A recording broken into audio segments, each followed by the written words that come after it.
Ladies and gentlemen, we are at the last task.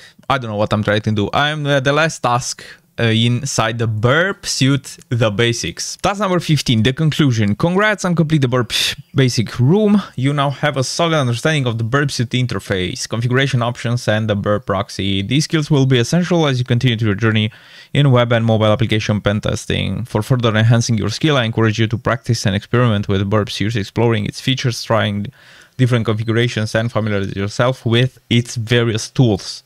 The more you use burp suit, the more efficient you will become in identifying and exploiting vulnerabilities in web applications. In the next room of the module, we will dive deeper into burp suit repeater, another powerful tool for manual testing. Another powerful tool for manual testing and manipulation of web application requests. Stay curious and keep learning. Awesome. Stay curious and keep learning twice.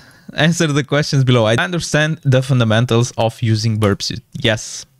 Now, let's go inside our path that we follow now, complete beginner path. Web hacking fundamentals.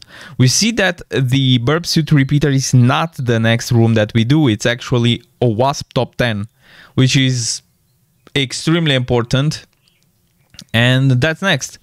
OWASP Juice Shop is basically an application from OWASP that I think we will try some top 10 vulnerabilities. And you can see, oh, we have our first CTF over here, and then going further and further. Amazing.